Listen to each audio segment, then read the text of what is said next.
Hello guys! Hello Capricorn! Welcome dito sa aking channel. Kapalaran 888, welcome guys. Alamin natin kung anong messages, vibration, gabay, energy para sa inyong lahat. Ito ay para sa spiritual message, timeless reading para sa lahat ng Capricorn. I hope na makuha nyo ang energy guys.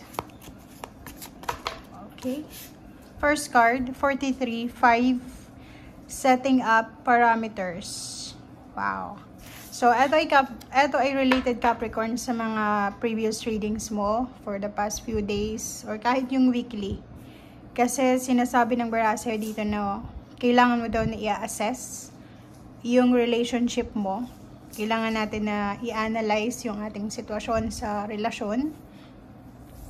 And kailangan natin na alamin, kailangan natin magdesisyon kung paano natin i-align ang ating relationship sa ating mga goals. Okay? So, setting up parameters, the same din na magsa-set up ka ng boundaries.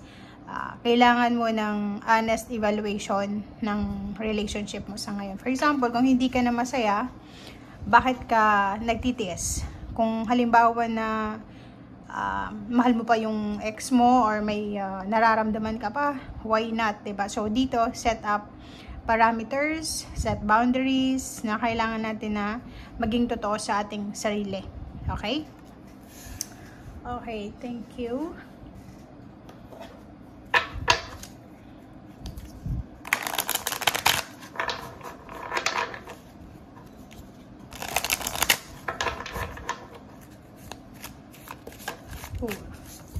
Two cards.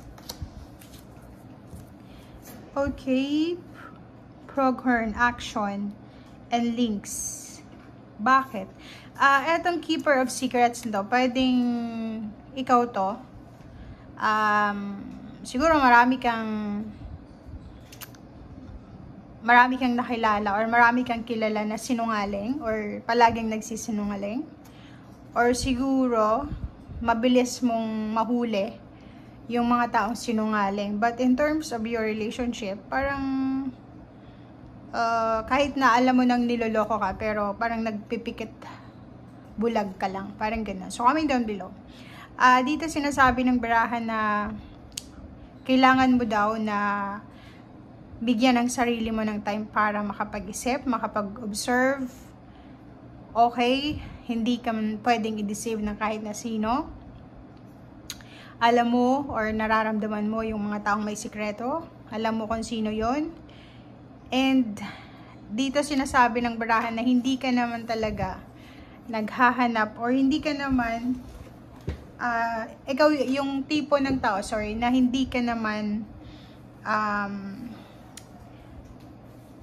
naghahanap ng companionship or ng kakampi or pwedeng katulong sa kung ano man na kailangan mo. Kasi sinasabi ng baraha, you'll find your strength in your own way, 'di ba? So masaya ka sa kung ano man ang meron ka. Masaya ka kung ano lang yung meron ka diyan. Etong action na to, sinasabi ng baraha na oras na Capricorn para gumawa ka ng action, okay? Nandito na yung opportunities. Move forward with confidence, okay? Your talents will always help you land on a pinnacle. Okay? So, kailangan mo daw na gumawa na ng action ngayon kasi sayang yung talents mo eh. Kasi yung mga God-given gift talents na yan ay pwedeng makatulong sa'yo para makuha mo kung ano man ang success na gusto mong makuha sa buhay mo. Okay. Pasensya na guys kung gumagalaw ah. Hindi stable yung table.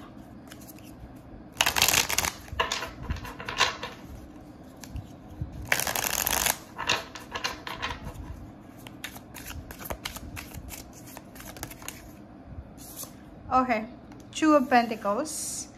May iba sa inyo dito, Capricorn, na nakafocus kayo sa kung paano nyo or kailangan nyo bigyan ng focus to.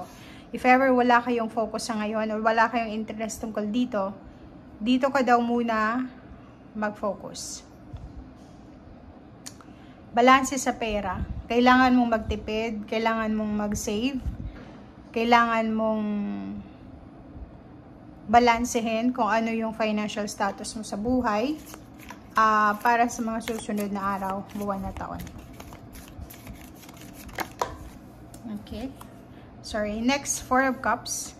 Ang Four of Cups nito is nagsasabi sa'yo na may naghihintay sa'yo. It's either may naghihintay sa'yo na ex mo, or pwedeng ikaw ang naghihintay. Pwedeng gusto mong humingi ng tulong or umuutang ka. And then, naghihintay ka sa reply. Naghihintay ka kung kailan niya mababasa yung chat mo or kailan niya sasagutin yung email mo or kano pa man. And yung question na to or yung hinihintay mo is pera. Diba? So, parang humihingi ka ng tulong sa isang tao. It's either kamag-anak, karelasyon, or kung sino man siya. Or pwedeng ikaw tong hinihinga ng tulong.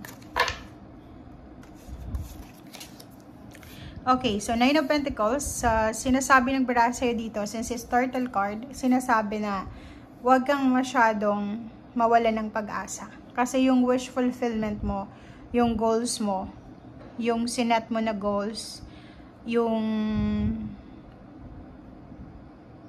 manifestation na gusto mong mangyari sa buhay, posibleng hindi pa nangyayari, but sinasabi ng barahan na Nine of Pentacles na makukuha at makukuha mo yan. Okay? Kasi yun, sinasabi sir dito eh, 'di ba?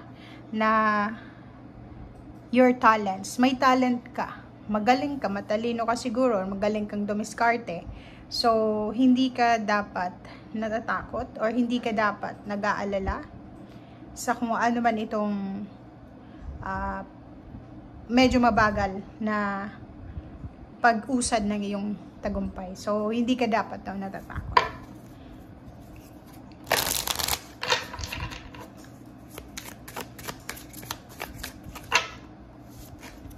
Okay.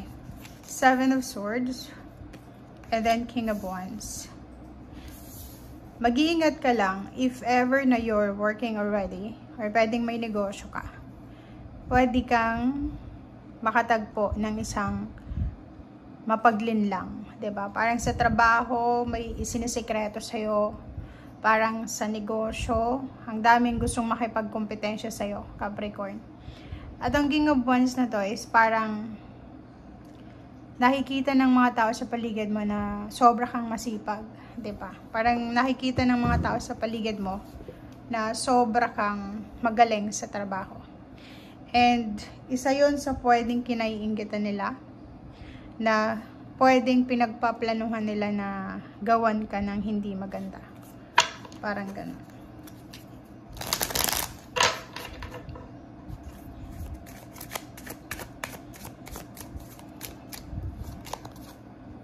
Okay, 8 of Wands. But may good news dito. So, may magandang balita ka na pwedeng matanggap. May email, chat from long distance or near places lang. Or may balita ka na makukuha na pwedeng makatulong sa'yo para maiwasan mo yan ng mga traidor na yan sa trabaho. Okay. And last 4 cards. Itong Nine of Swords na ito is mayroon tayo ditong ibang Capricorn na medyo nahihirapan silang makisama. May mga Capricorn ditong nahihirapan sa kanilang relationship, sa kanilang biyanan, sa kanilang in-laws, parang ganon. Nahihirapan silang makipag-deal sa mga boss nila, sa katrabaho or yung kanina man. And yung Five of Swords, parang gusto mo nang i-give up. Parang relationship yan. Parang gusto mo na rin na takbuhan. May iba sa inyo ditong gustong i-abandon na yung relationship, yung obligations, yung responsibilities. Kasi tingnan mo tong 10 of Wands eh. Parang isa kang breadwinner or pwedeng hindi mo naman ginusto na maging breadwinner, but wala kang choice eh. Pwedeng ikaw lang yung nakapag-aral or ikaw lang yung may trabaho sa pamilya or ikaw lang yung pwedeng maasahan nila. So, Nine of Swords, medyo may homesickness, may mga restrictions dito eh. May mga iba sa inyo na pagod na. May restrictions like gusto mong mag-travel, hindi mo magawa kasi may obligations ka. May kontrata ka eh, parang ganun. Gusto mong magbakasyon pero hindi mo magawa. So, ang choice mo lang sa ngayon is kalmahin ang iyong sarili. Ang choice mo lang is kalmahin ang iyong emosyon kasi yun lang yung pwede mong magawa sa ngayon. Okay? Thank you guys. Bye!